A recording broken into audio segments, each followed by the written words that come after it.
프로젝트 좀 설명을 하고, 그리고 트랜잭션 부분 설명을 조금 할 수 있는 특히 컴플릭 시리얼라이저블리티에 대해서 조금 설명을 했고, 그리고 트랜잭션 컨셉에 대해서도 대략적으로 설명을 드렸습니다.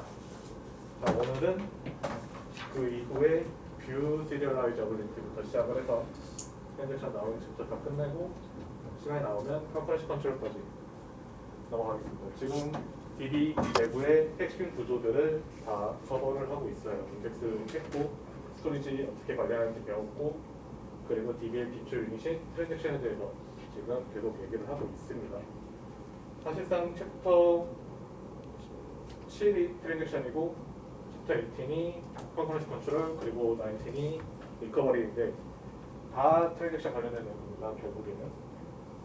그렇기 때문에 아마도 제 영상에는 컨퍼런스 컨트롤이 마지막이 되겠지만 어쨌든 그 남은 챕터들도 다 관련이 있다는 점 알아두시면 좋을 것 같습니다. 자, 시작하기 전에 어나운스먼트 있습니다. 먼저 여기 공간에는 없었지만 앞에 공간에서 레이트 서브미션에 관련된 요청이 많았기 때문에 레이트 서브미션 받겠습니다. 받는데 페널티 있습니다. 제때로 못 냈기 때문에 페널티 반드시 들어갈 거고, 만약에 저번에 대처했던 사람들 중에서 거의 구현을 못했는데 그냥 데드라인 때문에 냈다라고 하신 분들 다시 내도 상관없습니다. 그리고 제출 방법은 그냥 저한테 이메일로 보내시면 됩니다. 아시겠죠? 그리고 기말고사 전에 여기 공간에 집어넣었죠, 저한테. 2월 16일 날 전에 말씀드렸던 대로 진행하겠습니다. 진행하고 시험 공간 여기서 보겠습니다. 여기서 보고, 그리고 여기 분반은 3시 수업이니까 3시부터 4시 15분까지 수업 시간에 맞춰서 진행을 하겠습니다. 질문 있으신가요? 네. 시험 범위. 배운 데까지. 처음부터. 아, 범위는 누적인가요? 예, 중간고사 범위 포함해서. 네. 근데 앞에 거는 그냥 까먹지 않을 정도로만 간단하게만 낼 겁니다. 점수도 크진 않을 거예요. 보통 사람은 까먹기 때문에 그냥 부담을 안 가질 정도로 되겠습니다. 확실한 건 저보다 커리는 훨씬 간단해질 겁니다. 그렇게 복잡하지 않습니다. 다른 질문 있으신가요? 네. 그 늦게 내고 완성하는 거와 제때 내고 완성을 덜 한 거 둘 중 뭐가 더 점수가 잘 나갈까요? 굉장히 전략적이고요. 구현도에 따라서 많이 달라지긴 할 텐데, 뭐 자잘한 구현 미스나 이런 게 있으면 당연히 제때 낸 사람들이 점수가 훨씬 좋을 것이고, 정말 이 사람은 완벽하게 구현했는데 앞에 한 사람은 진짜 제가 테스트 케이스를 막 한 3-4개 돌렸을 때 그 중에 하나밖에 안 되고 나머지가 막 안 된다. 그러면은 당연히 뒤에 완벽하게 한 사람 점수를 더 많이 받겠죠. 근데 약간 미미한 차이, 그러니까 조금의 차이는 사실 제때 낸 사람들이 점수를 더 많이 받아야 되죠. 설탕 구현이 덜 됐다고. 시간을 맞추는 것도 굉장히 중요하기 때문에 그렇기는 한데, 만약에 정말 구현을 안 한 사람과 뒤에 완벽하게 구현한 사람이 있다고 하면 당연히 노력한 거는 뒤에 사람이 더 노력했다고 볼 수도 있죠. 그래서 구현도에 따라 다릅니다. 그렇다고 해서 뭐 냈는데, 그러니까 만약에 2개를 다 냈을 때, 이건 제가 좀 고통스러운 일이긴 하지만 2개 다 애매하게 구현을 했으면 그 중에 좋은 걸로 채점을 해줄게요. 저도 고통스럽습니다. 다 코드를 일일이 다 들여다봐야 되기 때문에. 근데 어쨌든 좋은 게 좋은 거라고 최대한 점수 좋게 해주는 노력을 하겠습니다. 고생하시는 거 알고 있기 때문에.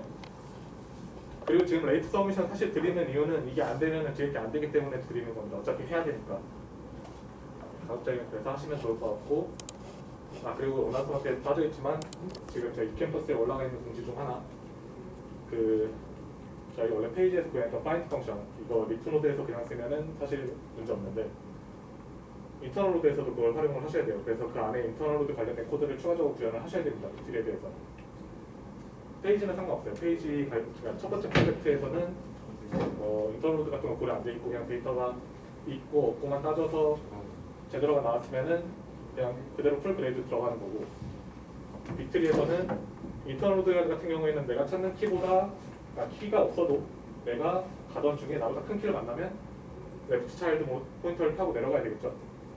그런 구현이 있어야 된다는 얘기입니다. 아시겠죠? 질문이 또 있으신가요? 그거 다 공지는 올렸습니다. 일단 질문 많이 하세요. 여기는 시간 많습니다. 없으면 진도 나올 겁니다. 질문 없으시죠? 조금만 천천히 나와주시면 안 되나요? 저희는 기말 전에 한번 정리하는 시간을 주면 좋을 것 같아요. 고려하고 있습니다. 너무 많이 내용을 배워가지고 보통 이 정도 배웁니다. CNF는 가물가물해 가지고 그래서 고려하고 있습니다. 뒤에 부분만 한 번 더 커버를 할지, 여기는 지금 어쨌든 시간도 많고 하기 때문에 여러 가지를 고려를 하고 있어요. 그래서 그렇고 배우면 좋습니다. 회사가면 트랜잭션 안 하고 하면 안다고 하면 되잖아요.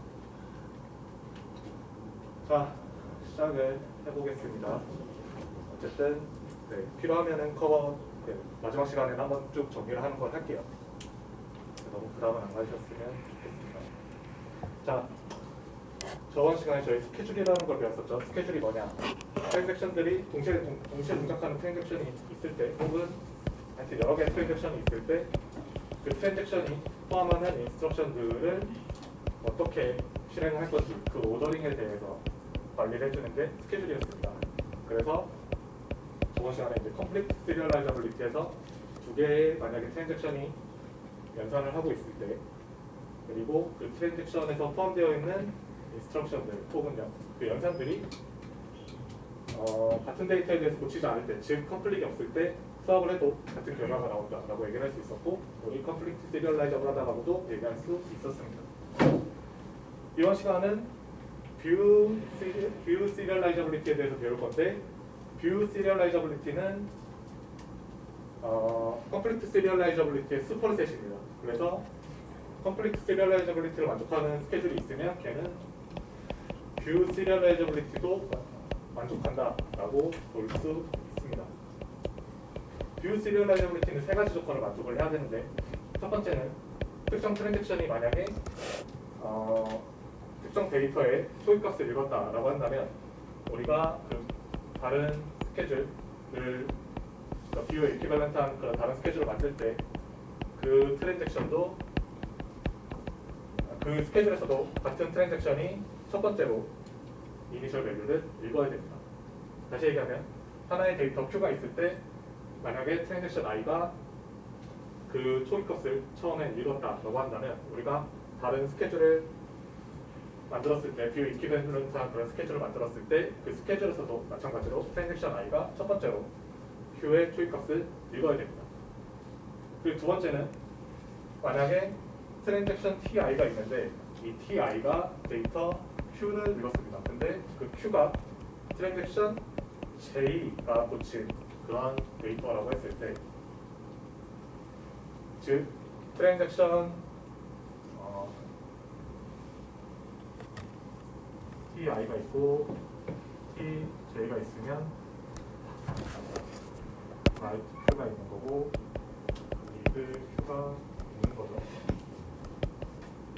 이런 상황일 때 만약에 우리가 뷰 이퀴벌런트한 스케줄 S'을 만든다고 한다면 그때도 마찬가지로 이 오더링은 보장이 되어야 됩니다. 즉 트랜잭션 I는 반드시 트랜잭션 J가 놓친, 즉 기록한 데이터를 읽어야 합니다. 아시겠죠? 그 세 번째로는 만약에 특정 트랜잭션이 최종, 그러니까 즉 제일 마지막 라이트 연산을 한 경우에는 우리가 뷰 이퀴벌런트한 스케줄을 만들었을 때 마찬가지로 그 트랜잭션이 마지막 쓰기 연산을 해야 됩니다. 그리고 이런 뷰 이퀴벌런스를 체크할 때 리드 연산과 라이트 연산에 대해서만 고려를 하고 그 안에 들어가 있는 컴퓨테이션 등은 따로 고려하지 않습니다. 자, 예시 가지고서 다시 봅시다.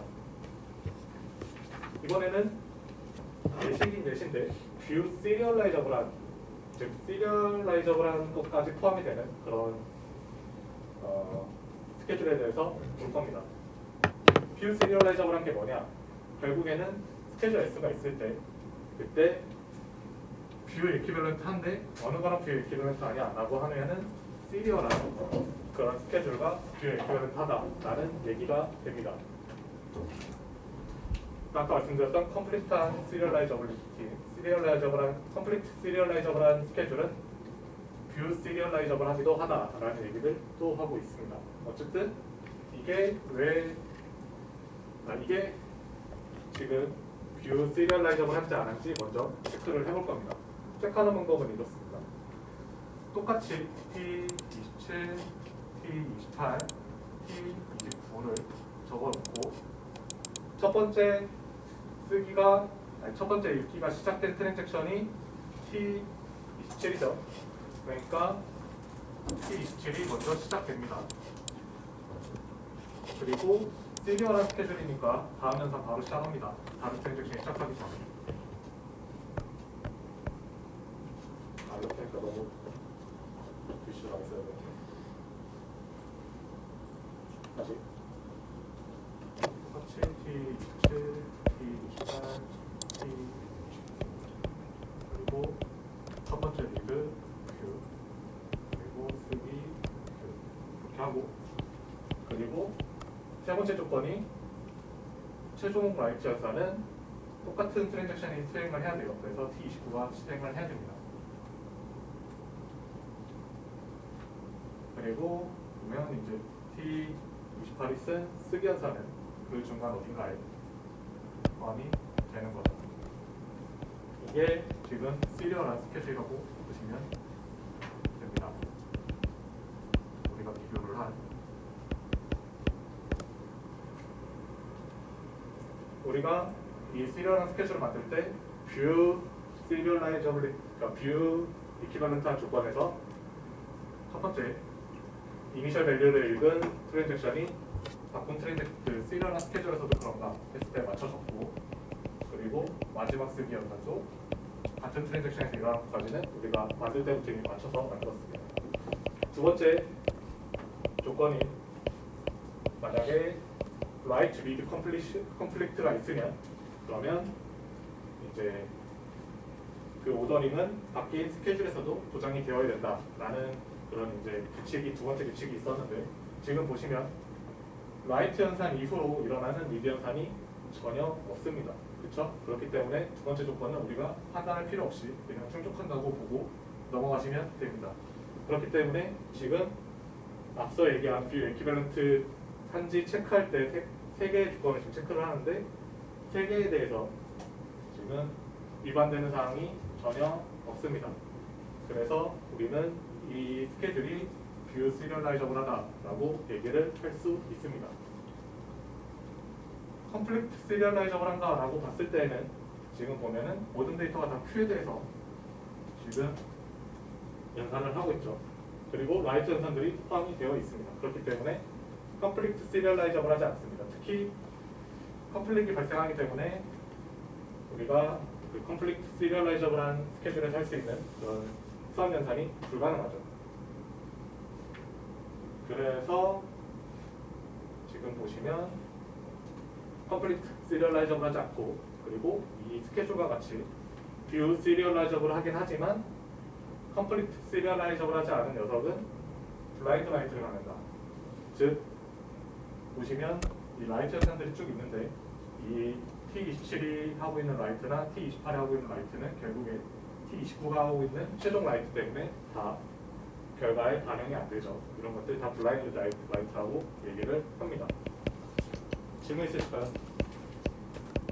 네. 이뷰 시리얼라이저블 하는 건 어디에다가 활용이 돼요?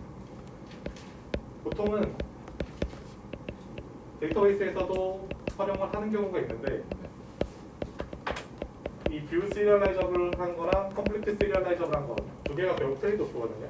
컴플리트 시리얼라이저블한 거는 정확한 데이터를 보여주는 대신 성능이 좀 떨어질 수 있고 얘들 같은 경우에는 정확한 결과는 사실 아니다. 데이터베이스에 인컨시스턴트한 결과를 보여줄 수도 있는데 그럼에도 성능적으로 조금 더 이득을 볼 수 있다는 특징이 있습니다. 그래서 사실 유저가 어떻게 사용하냐에 따라 다른 거고 어디에 정확하게 쓰인다 이런 건 없지만 보통의 경우에는 사실 이거보다는 컴플리트 시리얼라이저블리티를 많이 씁니다. 뒤에서도 얘기하겠지만 컴플리트 시리얼라이저블리티는 사실 좀 명확하죠. 같은 데이터에 대해서 컴플리트 있어요. 우리 그냥 바꾼다 뭐 이런 특징이 있는데 그렇기 때문에 우리가 검증하는 것도 사실 쉽습니다. 만드는 것도 어렵지 않고. 근데 문제는 뷰 시리얼라이저빌리티 같은 경우에는 검증하는 방법이 거의 쉽게 할 수 있는 방법은 거의 없어요. 되게 어렵습니다. 이게 정확한지 아닌지 검증하는 방법이. 특히 시스템에서는 그런 특징이 있습니다. 그냥 이런 개념이 있다라는 정도만 일단 알아두시면 좋을 것 같습니다. 또 질문 있으실까요?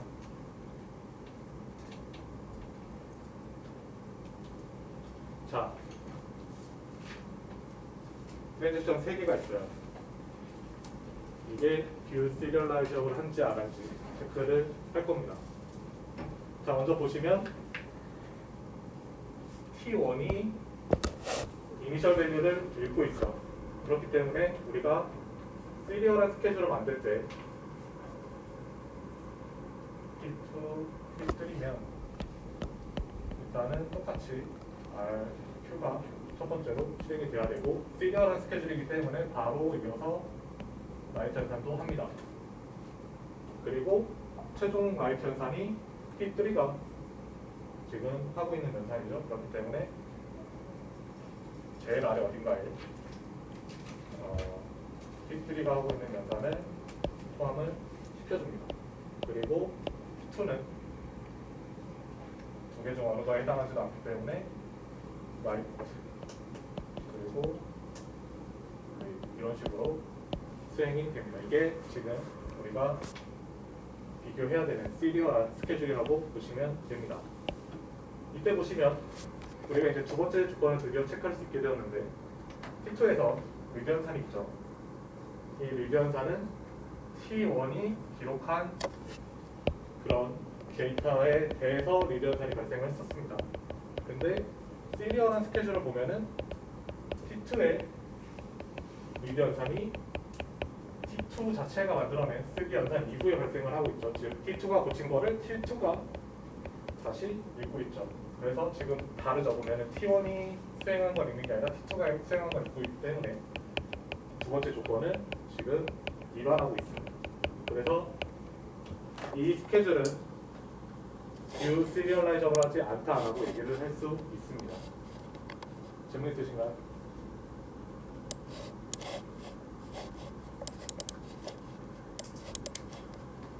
자,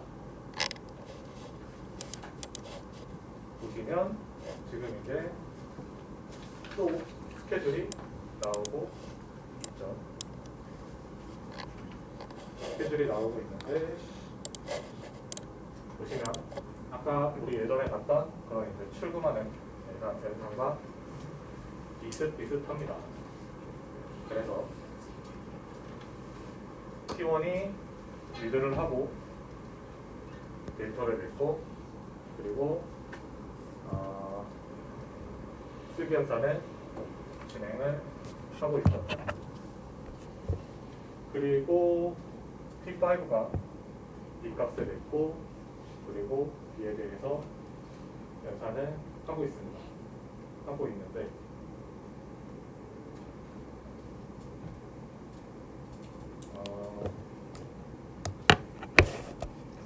지금 보시면 우리가 만약에 시리얼한 스케줄을 만든다고 봅시다. T1과 T5가 있다 라고 했을 때 R, A, -7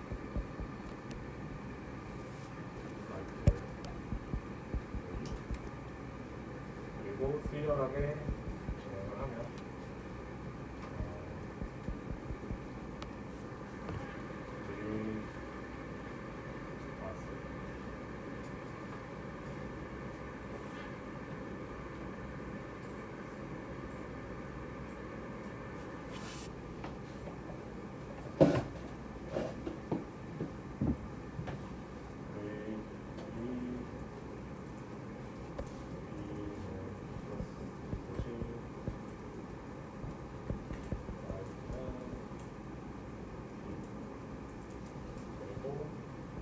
뭔가 쭉쭉쭉 진행이 되겠죠. 그랬을 때 보시면 우리가 지금 순서를 바꾼 게 B연산과 B연산이 순서가 바뀐 거죠. 시리얼한 스케줄인 경우에는 P1이 A에 대해서 연산을 하고 나서 B에 대한 연산을 바로 진행을 할 텐데 지금 보면은 순서가 바뀌었기 때문에 T5의 첫 번째 연산이 먼저 올라와서 연산이 수행이 되고 있습니다. 근데 보면은 다 B에 대해서 지금 연산이 일어나고 있죠. 컴플릭이 있습니다. 그래서 컴플릭트 이퀴밸런트 하지는 않습니다. 그리고 시리얼한 스케줄에서 보면은 쓰기 B가 먼저 일어난 이후에 보시면 위드 B가 일어나죠. 시리얼한 스케줄에서는. 근데 여기서는 지금 보시면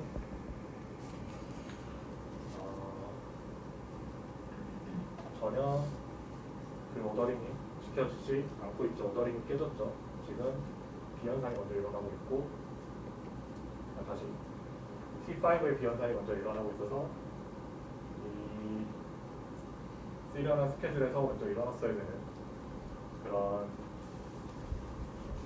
리드보다 그 라이트와 리드 순서가 바뀌어 있는 것을 확인할 수 있습니다. 그래서 뷰 이퀴밸런트 하지도 않아요. 여기까지 이해가 되시나요? 그럼에도 불구하고 어찌됐든 그 순서대로 계산을 해보면 둘 다 딱히 이 A에 대해서만 봤을 때 지금 우리가 사칙연산만 하면 되는 거기 때문에 더하기 빼기는 사실 순서를 바꿔도 크게 문제가 없죠. 그렇기 때문에 결과만 봤을 때에는 시리얼한 스케줄과 크게 다르지 않다라는 얘기가 됩니다. 그래서 이처럼 뭔가 우리가 컴플릭트 이퀴밸런트도 아니고 뷰 이퀴밸런트도 아닌 이런 경우, 즉 이 두 개는 우리가 리드라이트 연산의 순서와 관련해서 지금 정해졌다면 여기서는 사실 이 연산의 특징 때문에 사칙 연산은 순서를 바꿔도 큰 문제가 없다는 그런 특징 때문에 사실 지켜주고 있는 거죠. 그래서 이런 것들은 우리가 연산을 분석을 해서 어떻게 스케줄할지도 사실 정해야 된다라는 그런 의미가 있습니다. 사실 그래서 DB에서 스케줄을 정하는 건 굉장히 복잡한 일이라고 볼 수 있습니다. 질문 있으신가요?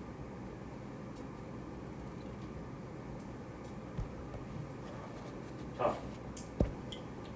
사실 딱히 그래프를 좋아하진 않는데 어쨌든 이런 시리얼라이저빌리티 테스트를 할 때 우리가 이런 그래프를 활용을 해서 이게 지금 시리얼라이저블한지 아닌지 체크를 할 수 있습니다. 특히 뷰 시리얼라이저빌리티를 체크를 할 때는 이거 가지고 체크를 할 수 없지만 컴플리트 시리얼라이저빌리티를 체크를 할 때에는 우리가 이거 가지고서 확인을 할 수 있습니다. 여기서 지금 그 슬라이드에서 얘기를 하는 것처럼 만약에 우리가 두 개의 트랜잭션을 가지고 있고 예를 들어서 지금 T1과 T2가 있다 라고 했을 때 그려보죠. T1과 T2가 있다 라고 했을 때 예를 들어서 T1이 먼저 표현해서 접근을 하고 라이트가 T2에서 마지막에 일어났다. 그러면 여기서 우리가 지금 볼 수 있는 게 T1이 지금 T2보다 먼저 액세스를 하고 있죠.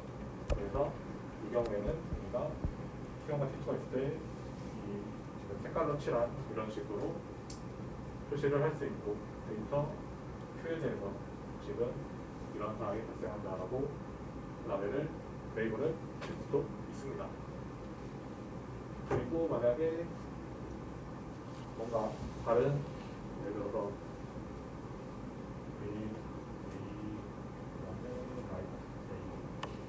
가 발생을 하면 그러면 T2가 먼저 A에 대해서 접근했으니까 이런 식으로 표시를 하고 A라고 대시를 할 수 있는 거죠. 아시겠나요?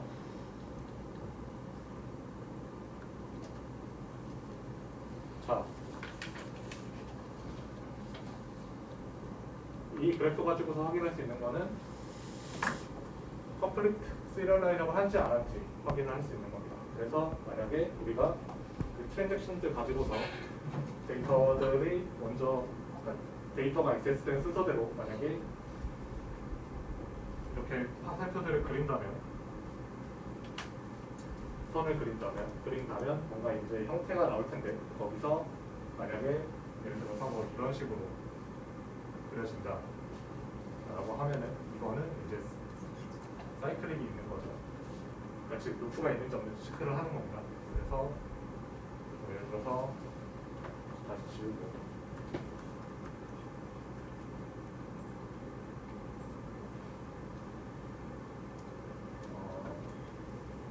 이런 식으로 그래도 사이클링이 있는 거죠. 어쨌든 지금 나와 있는 예제 같은 경우에는 사이클릭하지 않은 경우, 즉 루프 돌지 않는 경우죠. 어쨌든 어떻게든 나갈 수 있는 그런 구조죠. 그래서 이 A에 나와 있는 트랜잭션들은 지금 컴플리트 시리얼라이저블하다 라는 얘기를 할 수 있는 거고, 이 그래프들에 대해서 뭔가 우리가 토폴로지컬 소팅을 하려면 처음 시작점이 TI죠. 지금 보시면. 그래서 TI가 첫 번째 순서를 가집니다. 그 다음에 TI에서 지금 두 개의 화살표가 나오고 있어요. 즉 TJ와 TK는 동등한 상황입니다. 그래서 어떤 녀석이 먼저 와도 상관이 없어요. 이 두 개 다 가능한 케이스라는 얘기입니다. 지금. 그리고 나서 제일 하단에 위치하는 녀석은 TM이라고 보시면 됩니다. 제일 마지막에 지금 접근을 하는 그런 트랜잭션이라고 보시면 됩니다. TJ와 TK는 동등하게 위치해 있기 때문에 서로 관련도 없고 동등하게 위치되어 있죠. 지금 TI에서 보면. 그래서 이 두 가지 토폴로지컬 소팅이 가능하다라는 얘기를 하고 있고, 뭔가 이런 사이클릭 디텍션 알고리즘이 뭐 오더로 된 제곱의 시간이 걸린다고 얘기를 하는데, 데이터베이스 하는 사람들이 이거는 너무 오래 걸린다고 해서 트랜잭션의 개수에다가 이런 엣지의 개수를 더한 그런 뭔가 더 좋은 알고리즘을 개발을 했는데, 우리의 이 챕터에서 우리가 하고자 하는 일은 이런 게 있다는 걸 알려고 하는 거지.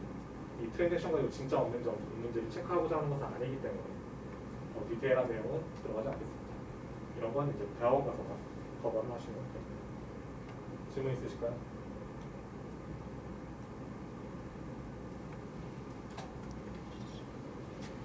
뷰 시리얼라이저블리티도 테스트를 해야 하는데, 일단 그래프 가지고서는 안 됩니다. 그래프 가지고서는 이런 컴플리트 시리얼라이저블리티처럼 우리가 컴플리트를 체크하는 명확하게 체크가 되지가 않아요. 여기서 지금 얘기하는 거 보면은 뭔가 뷰 시리얼라이저블리티를 테스트하기 위해서 뭔가 익스텐션이 있을 수 있는데, 그러면 이런 아까 우리가 봤던 그 그래프가 굉장히 커지게 되고, 그에 따라서 코스트가 굉장히 비싸지게 되는 단점이 있습니다. 그닥 그렇게 좋은 일도 아닙니다. 이런 걸 검증하기 위해서 그 정도 시간을 쓴다는 거. 그리고 여기서 얘기하는 것처럼 NP 프로블럼이 될 수도 있다 라는 얘기를 하고 있습니다. NP 프로블럼은 알고리즘 베어스식이라고 있고 있습니다.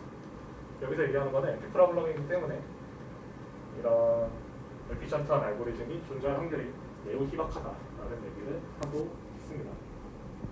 때때로 뭔가 우리가 실용적으로 쓰기 위해서 아주 정확하진 않지만 어느 정도 충분한 그런 컨디션을 주고서 체크하는 방법을 쓸 수도 있는데, 그냥 그럴 수도 있구나 하고 넘어가시면 될 것 같습니다. 이걸 테스트하는 건 그닥 그렇게 의미 있는 일은 아닌 것 같습니다.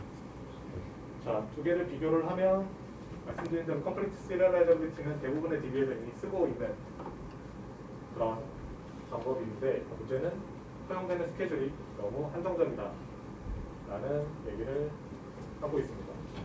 물론 이제 이 한정되어 있는 스케줄들은 컨시스턴시 프로블럼을 이제 갖지 않기 때문에 굉장히 안정적으로 데이터베이스를 관리할 수는 있겠죠. 그 말씀드린 대로 뷰 시리얼라이저비티를 테스트하는데 굉장히 많은 비용이 소요가 되기 때문에 많은 노력이 소요가 되죠. 그렇기 때문에 뭐라 그럴까 좀 잘 안 쓰는 분위기긴 합니다. 성능이나 퍼포먼스나 이런 것들은 더 좋아질 수는 있지만 여기서 얘기하고자 하는 것들은 대부분 그런 질문이 있죠.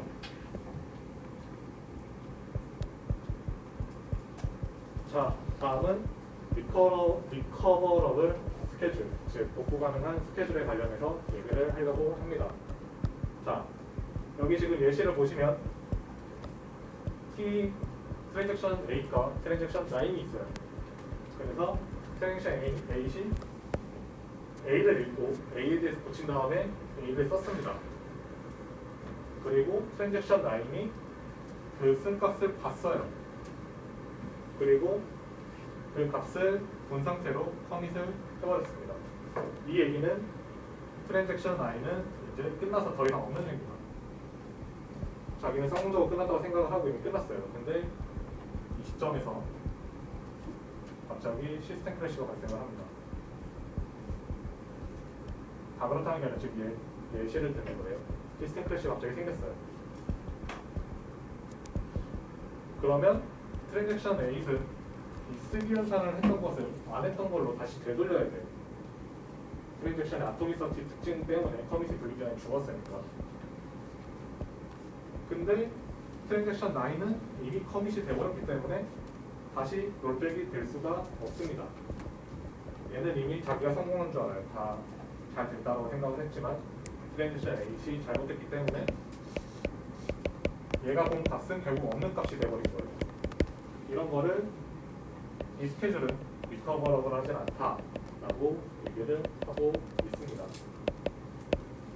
지금 보시면 여기서도 만약에 시스템 크래시가 발생하거나 트랜잭션 내부에서 문제가 생겨서 오버리가 되었을 때 그때 트랜잭션은 다 롤백이 되어야 되는데 이미 T9이 트랜잭션 8이 고치고 있던 중간 그 어딘가의 값을 읽어버렸기 때문에 지금 잘못된 값을 읽었다고 유저한테 얘기를 해도 지금 잘못된 값을 성공적으로 읽었다고 잘못 지금 리턴을 하게 되는 거죠.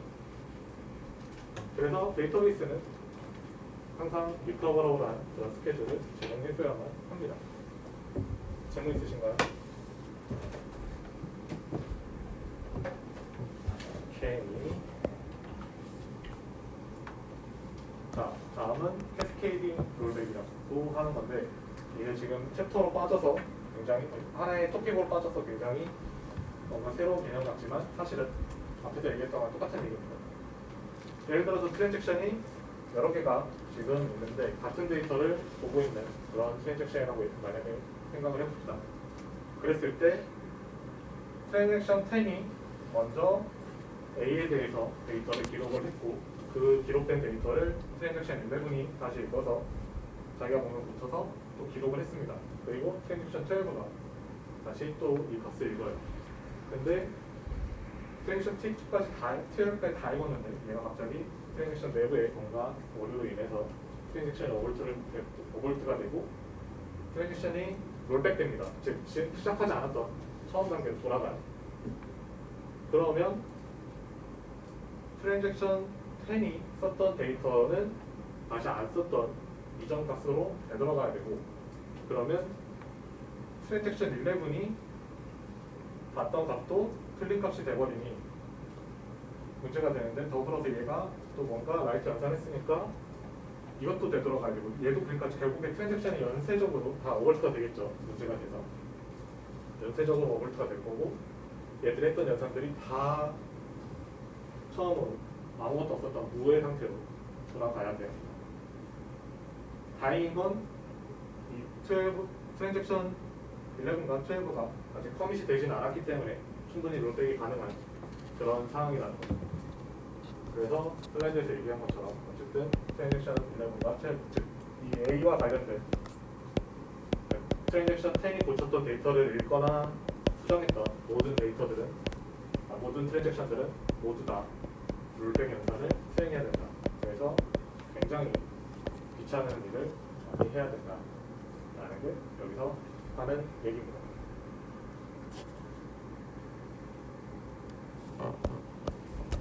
그래서 뭔가 이런 캐스케이딩 롤백이 일어나지 않도록 이제 스케줄을 만들기도 합니다. 결국 캐스케이딩 스케줄이 일어나게 하려면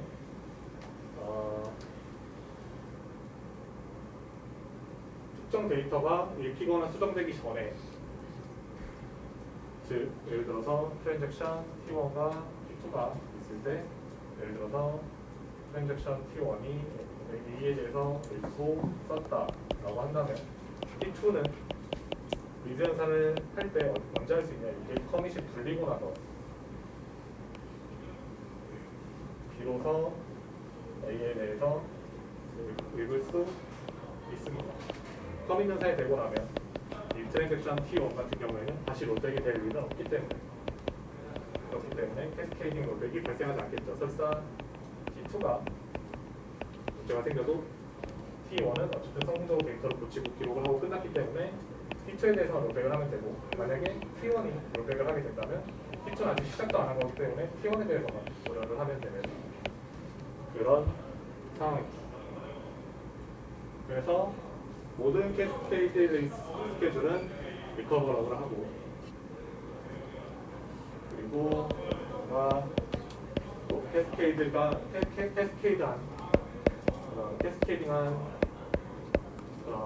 롤백이 발생하지 않도록 스케줄을 짜려고 노력을 많이 합니다. 근데 지금 보시다시피 어쨌든 커밋이 일어난 이후에 뭔가 전산들이 발생을 하기 때문에 대부분 거의 시리얼한 그런 스케줄처럼 보이고, 그러면 성능이 결국 좋지는 않겠죠. 이런 문제가 있습니다. 다음은 이제 우리가 계속 배울 컨커런시 컨트롤에 대한 내용입니다. 컨커런시 컨트롤은 사실 DB 간의 그런 국한된 문제는 아닙니다. 시스템 소프트웨어를 다 가지고 있는 그런 문제고, 멀티코어의 환경이기 때문에 안 할 수도 없는 그런 문제입니다. 정말 이거에 대해서 자신 있고 잘하는 사람이면은 좋은 회사에서 모셔갑니다. 그 정도로 어렵고 성능에 굉장히 직접적으로 영향을 주는 그런 토픽입니다. 그래서 논문도 굉장히 오래된 분야임에도 불구하고 계속해서 지금 나오고 있습니다. 지금 보시면 데이터베이스는 결국에 트랜잭션들이 수행이 됐을 때 그 트랜잭션들이 포함되어 있는 인스트럭션을 어떻게 수행할 것인지에 관련된 그런 스케줄링 디시전을 내려야만 합니다. 그런 스케줄링 디시전은 컴플리트 시리얼라이저블 할 수도 있고, 아니면 뷰 시리얼라이저블 할 수도 있고, 뭐 다른 그런 시리얼라이저블 특징을 고려할 수도 있습니다. 다른 연산의 특징을 고려해서, 혹은 뭔가 리커버를 하면서, 그리고 캐스케이드를 가급적이면 캐스케이드 리스 하게끔 그렇게 만들려고 합니다. 근데 어쨌든 이런 것들을 보장하는 것도 중요하지만 데이터베이스에서도 결국에 성능을 잘 내는 게 무엇보다 제일 중요하기 때문에 데이터베이스 안에 특히 그런 스케줄러라는 녀석을 어떻게 하면 동시에 효율적으로 많은 트랜잭션을 수행할 수 있을지에 대해서 고려를 해줘야 됩니다. 그래서 컨커런시 컨트롤은 결국에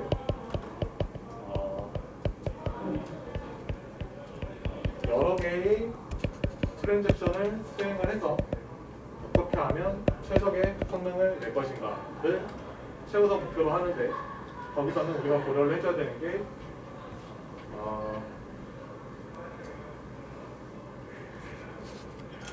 컨커런시에 대해서 우리가 뭔가 그 컨커런시 등급을 높여줄수록, 최대한 많은 트랜잭션을 만약에 돌아가게 할수록 우리는 그에 따른 오버헤드가 발생을 할 수 있는데, 이거 이제 뒤에서 배우게 될 텐데, 그런 것들에 대해서 우리가 충분히 고려를 해줘야 되고, 그리고 때때로 그런 높은 등급의 컨커런시 컨트롤을 컴플리트 시리얼라이저블한 그런 스케줄을 만들기가 어려울 때가 있습니다. 그래서 그 경우에는 사실 못 쓰게 되는 경우도 있고 이런데, 어쨌든 이 챕터만 해도 한 주 가지고는 못 끝냅니다. 그 정도로 굉장히 많은 분량이기 때문에, 물론 우린 다 커버할 건 아닙니다. 그렇기 때문에 어쨌든 이게 중요한 이슈구나.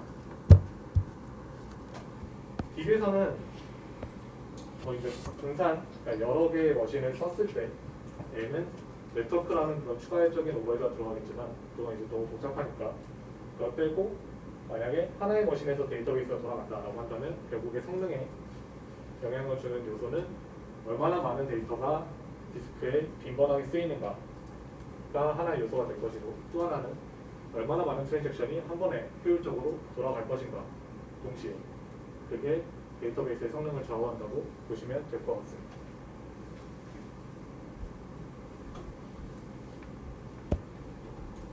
자, 어쨌든 그런 컨커런시 컨트롤이 있었고, 컨커런시 컨트롤은 그런 이제 시리얼라이저블한 그런 스케줄에도 영향을 주고요.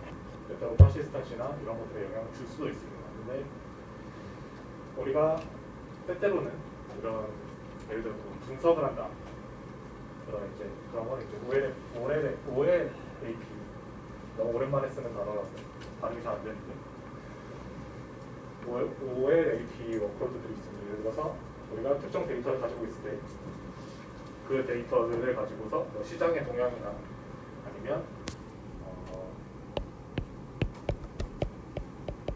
그런 이제 데이터를 분석을 해서 우리가 뭔가 데이터가 계속해서 새로 추가된다는 그런 개념은 아니고, 모아져 있는 데이터들을 분석을 해서 뭔가 경향이나 새로운 그런 것들을 만들어낼 때 주로 쓰는 게 이제 OLAP인데, 이 경우에는 말씀드렸던 것처럼 데이터가 빈번하게 업데이트 되지는 않습니다.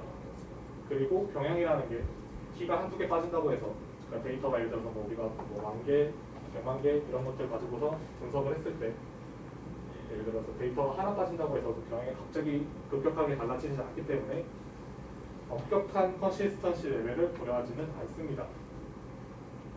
여기서 보시면 그래서 때때로 성능을 위해서 정확도를 조금 포기하기도 합니다. 이런 건 사실 머신러닝에서도 비슷하죠. 머신러닝도 어느 정도 그 정확도를 위해서 때때로 다시 얘기하면 엄청나게 예를 들어 거의 100%에 가까운 그런 정확도를 뽑기 위해서 우리가 엄청 많은 데이터를 가지고 뭔가 분산을 할 수 있고 더 복잡하게 모델을 만들 수도 있지만, 사실 한 94%, 95%만 돼도 어마어마한 그런 정확도죠. 근데 99%와 94%는 들어가는 데이터와 들어가는 모델의 그런 수준이 많이 차이가 납니다. 그래서 때때로 그럴 때 이런 액큐레시를 포기하기도 하는데, 데이터베이스도 그런 분석을 할 때 때때로 그런 정확도를 성능 때문에 조금 포기할 수도 있습니다. OLAP는 그게 가능한데, 문제는 OLTP 같은 경우에는 그게 불가능합니다. 즉 우리가 예를 들어서 물건을 팔려고 할 때, 그때 예를 들어 쇼핑몰이 있고 그 쇼핑몰에 내가 물건을 추가를 했을 때 그 물건이 데이터베이스에 반영을 안 되면, 그럼 우리는 물건이 하나 날아가는 거죠.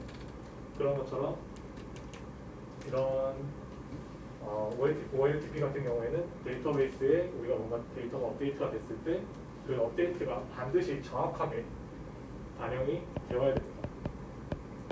우리가 지금 보통 다루고 있는 트랜잭션은 대부분 OLTP에서 많이 활용이 되고 있습니다. OLTP에서는 상대적으로 트랜잭션이 짧습니다. 상대적으로 짧고, 그리고 데이터베이스에 많은 데이터를 굳이 접하지는 않습니다. 그냥 내가 필요한, 예를 들어서 아까 말씀드렸던 뭐 데이터, 뭐 예를 들어서 물건, 쇼핑몰이 있을 때 물건을 추가시키는 것도 OLTP 한 종류지만, 예를 들어서 소비자가 물건을 사갔으면 그 물건에 대해서만 업데이트가 발생하면 되기 때문에, 그 경우에는 이제 그 물건에 대한 것만 트랜잭션이 액세스를 하면 되겠죠.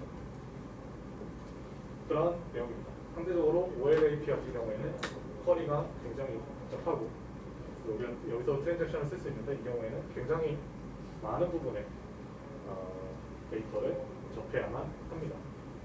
여기서 얘기한 것처럼 업투데이트 필요는 없습니다. 그냥 대략적인 것과 대략적인 경향을 알고 싶을 때 보통 OLAP를 많이 쓰는 거기 때문에 아주 정확할 필요는 없어서 상대적으로 조금 느슨한 그런 컨시스턴시 레벨을 갖는다 또 보시면 됩니다. 옛날에는 이 두 개가 아주 명확하게 나눠져서 데이터베이스가 디자인이 되었었는데 지금은 뭔가 하이브리드 비스무리한 그런 접근으로 또 많이 데이터베이스가 연구가 진행이 되고 있습니다. 자, 다음은 컨커런트 트랜잭션에서 발생할 수 있는 그런 문제입니다. 자, 첫 번째는 멀티 리드라는 그런 문제입니다. 예를 들어서 트랜잭션 T1과 T2가 있을 때 아까 우리가 봤던 예시가 있었죠. 예를 들어서 T1이 라이트를 했는데 T2가 커밋이 되기 전에 A를 봤으면 이 데이터는 아직 커밋이 되지 않은 데이터이기 때문에 데이터베이스의 인컨시스턴트한 상태를 보여주는 데이터죠. 이럴 때 우리가 멀티리드가 발생했다라고 얘기를 합니다. 그리고 다음은 non repeatable read라는 그런 문제가 있는데 예를 들어서 하나의 트랜잭션이 같은 쿼리를 두 번 실행을 했어요. 예를 들어서 트랜잭션이 T1과 T2가 있는데 T1이 read A 하고서 T2가 write A를 하고 다시 read A를 했을 때 그때 데이터가 트랜잭션 T2에 의해서 바뀌고 있죠.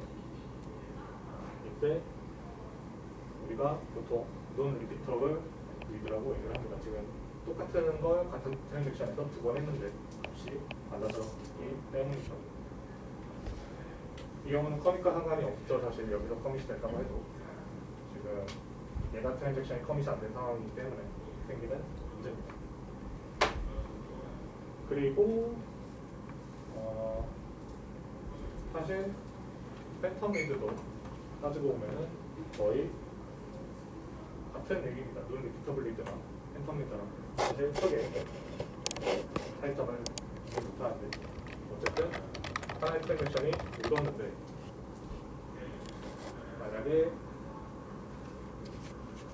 그런 겁니다. 예를 들어서 우리가 레인지 쿼리를 해요. 레인지 쿼리를 했는데 예를 들어서 처음에는 우리가 데이터에 다시 설명하는데 예를 들어서 데이터베이스에 보면 처음에 홀수만 있다고 생각을 해봅시다.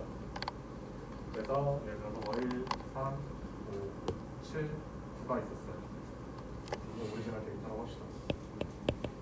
그리고 T1과 2가 있는데 T1이 뭔가 레인지 쿼리를 쭉 해요. 내가 프린터 얼 때려요. 그때는 얘네밖에 없었어요. 근데 얘가 리설트를 하는 거죠. 예를 들어서 2를 넣었다고 해봅시다. 그리고 커밋이 됐어요. 그리고 다시 리드를 하고서 전체로 리드 자체를 한다고 봅시다. 그러면 얘는 이제 1, 2, 3, 5, 7, 9가 돼서 새로운 데이터가 포함이 되겠죠. 이건 팬텀 리드라고 얘기를 합니다. 그리고 시리얼라이제이션 어노멀리라는 그런 이제 현상이 있는데 그게 어떤 하나의 그룹의 트랜잭션, 즉 여러 개의 트랜잭션이 성공적으로 커밋을 했는데 그게 인컨시스턴트한 경우 왜 결국에 실행되고 있는 그런 이제 오더링 이슈 때문에 이제 인컨시스턴트한 경우 그 경우 이제 시리얼라이제이션 어노멀리라고 얘기를 하는데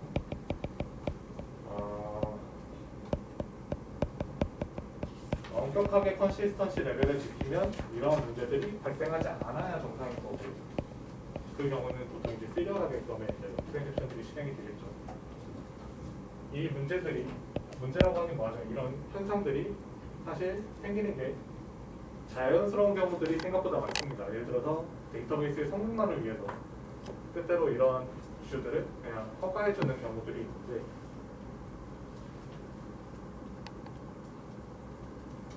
학생들이 보통 이제 고려를 하셔야 되는 건 스케줄링으로 인해서 결국에 트랜잭션 내부에 있는 그 연산들이 오더링이 바뀜으로 인해서 스케줄링으로 인해서 때때로 의도치 않게 데이터베이스가 중간에 고치고 있는 그런 상황들을 보기도 한다. 혹은 고치는 와중에 그러니까 데이터베이스가 뭔가 연산을 수행하는 와중에 다른 연산이 고친 것들을 보고로 인해서 뭔가 비정상적인 언어 반환 현상을 볼 수도 있다라는 얘기를 생각하시면 됩니다. 이런 거 굳이 외우지 않으셔도 괜찮습니다. 저도 표현하면서 이런 덜티리드나 아니면 팬텀 피노미나 이런 것 때문에 굉장히 애를 많이 먹은 적이 많고 교수님들한테 또 많이 혼났던 그런 기억이 있습니다. 상당히 성능을 위해서 일하는 그런 이제 개발자나 연구자들한테는 흔하게 일어나는 그런 이슈들 중에 하나입니다.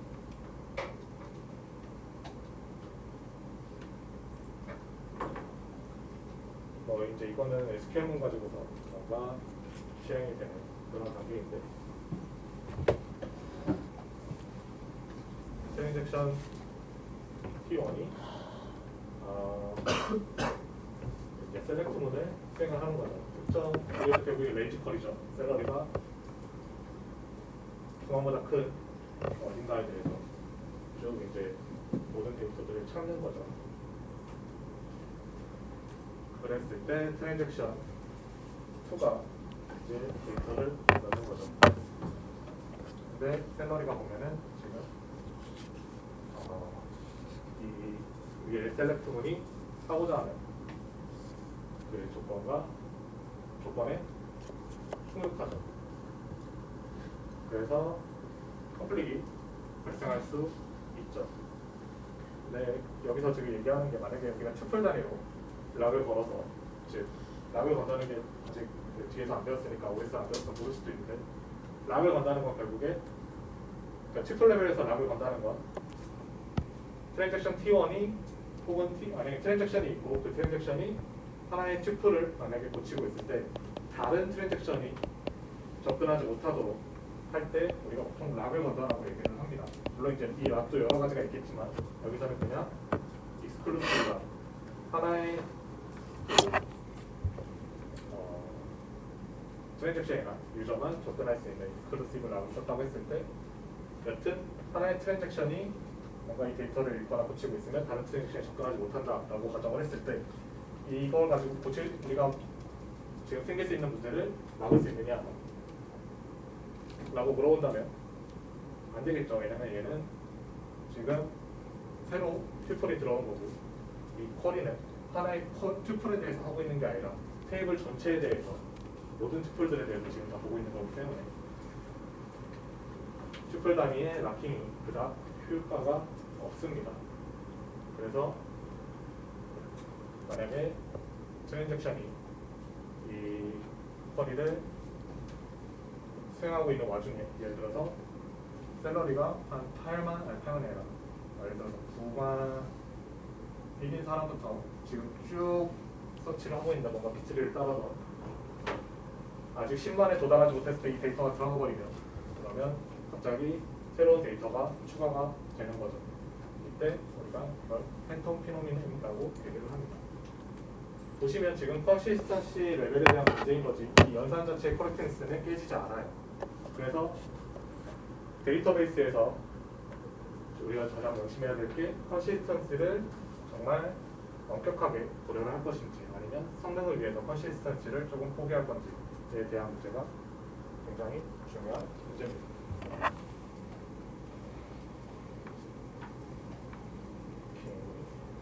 질문 있으신가요?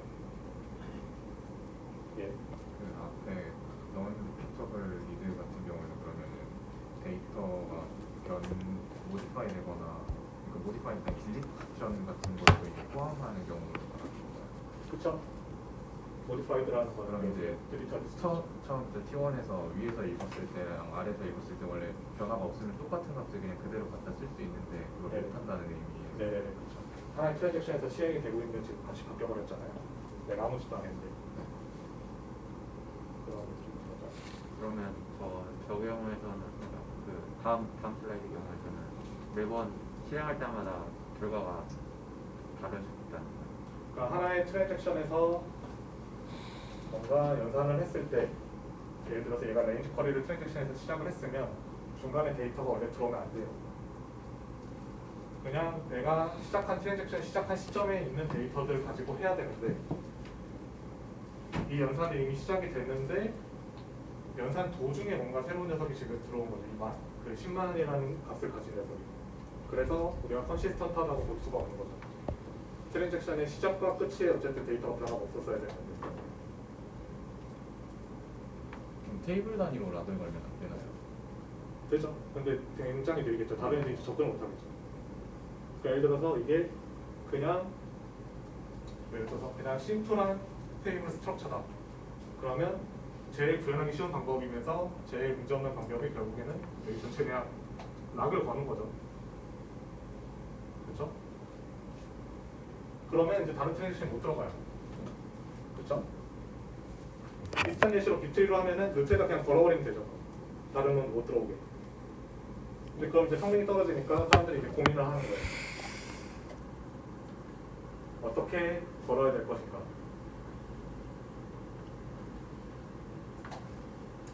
보통의 경우는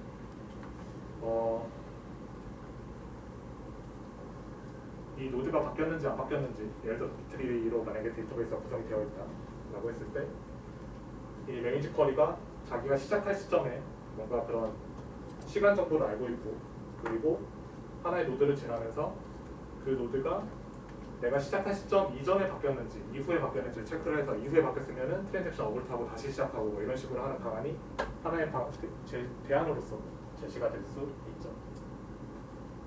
어렵습니다. 상대적으로 이거는 결국 성능을 어떻게 하냐 그리고 데이터베이스에서 결국에 성능을 좋게 만드는 방법은 최대한 락이 걸리는 범위를 줄이는 건데 그럼 이제 이런 레이지 쿼리를 관리를 할 때 계속해서 뭔가 인컨시스턴트한 값을 읽을 확률이 높아지고 그걸 막기 위해서 매번 데이터 아이템 예를 들어서 뭐 투플들 간에 접근을 한다고 했을 때 그 투플들을 매번 확인할 때마다 그 정보를 매번 체킹해줘야 되기 때문에 그리고 매번 바뀔 때마다 새로 다시 해줘야 되기 때문에 성능이 더 안 좋을 수도 있고 그렇기 때문에 락을 어떻게 걸지 컨커런트한 걸 어떻게 막을지 굉장히 중요한 토픽 중에 하나입니다. 사실은 성능적인 측면에서. 자,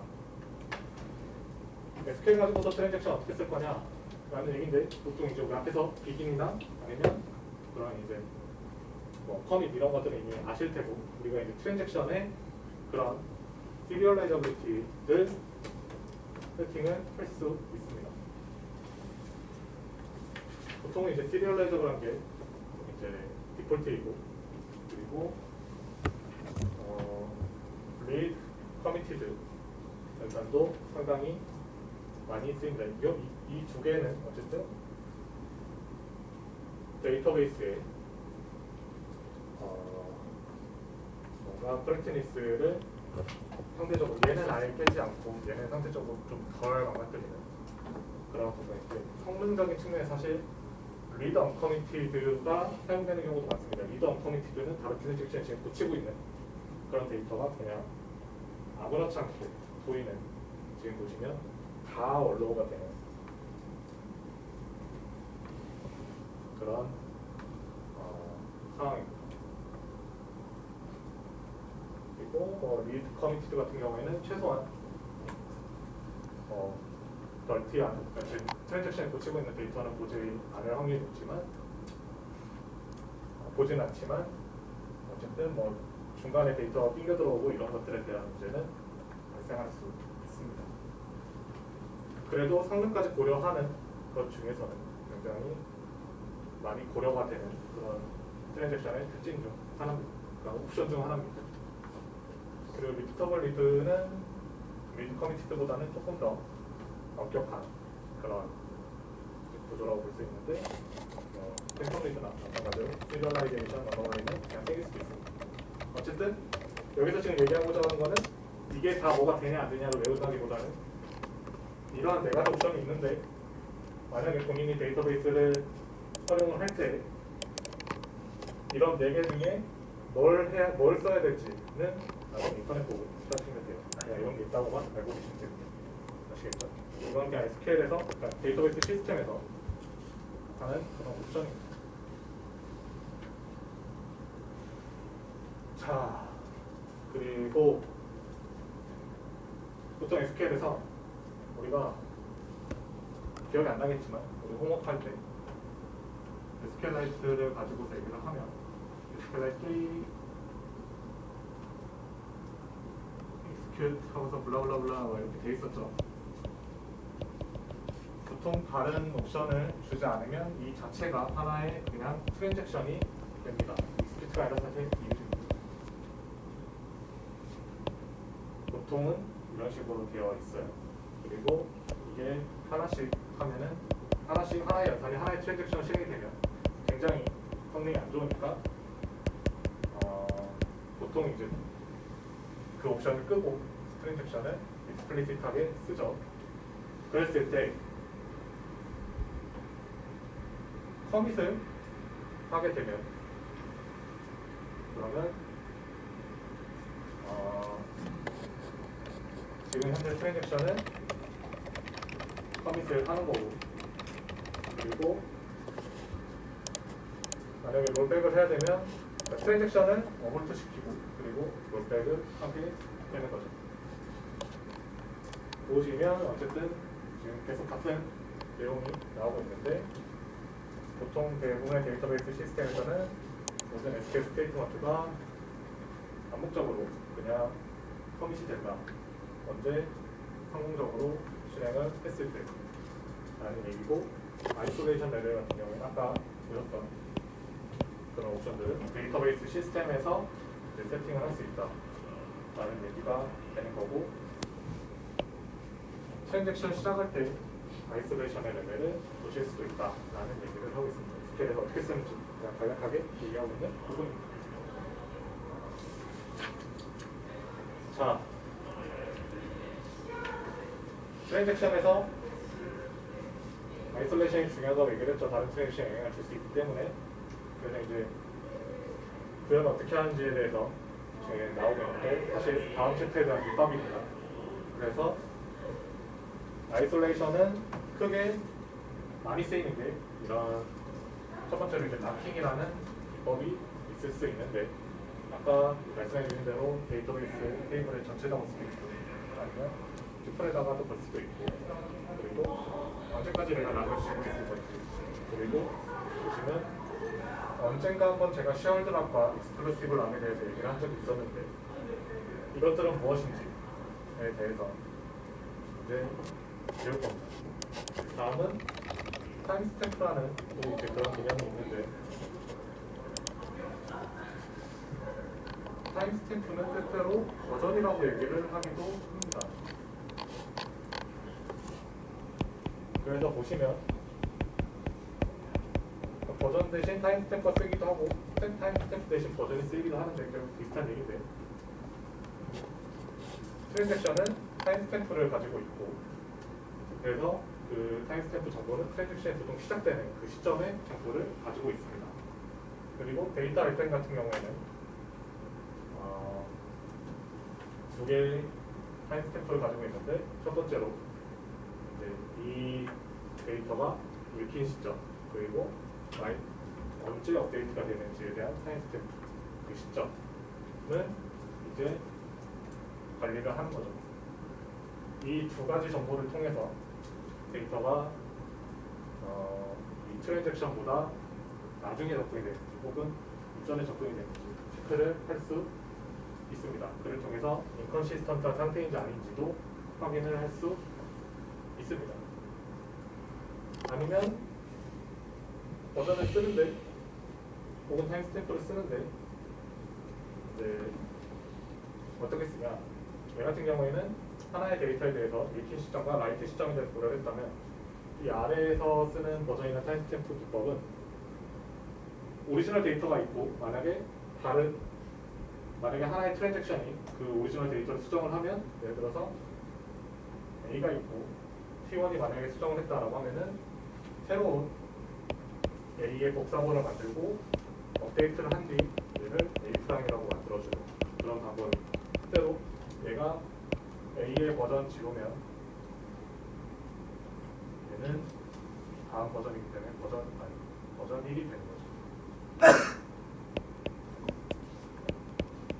이런 식으로 다음에 생기는 트랜잭션은 이제 최신 버전을 보겠죠. 혹은 진행되고 있던 트랜잭션인데 이 V1보다 이전에 시작된 트랜잭션의 경우에는 이 V0를 볼 수도 있고 그것도 이제 비슷한 타임스탬프와 비슷한 어프로치를 취해서 데이터를 보면 됩니다. 이걸 보통 우리가 이런 카피본을 스냅샷이라고 얘기를 합니다. 여기까지 질문 있으실까요?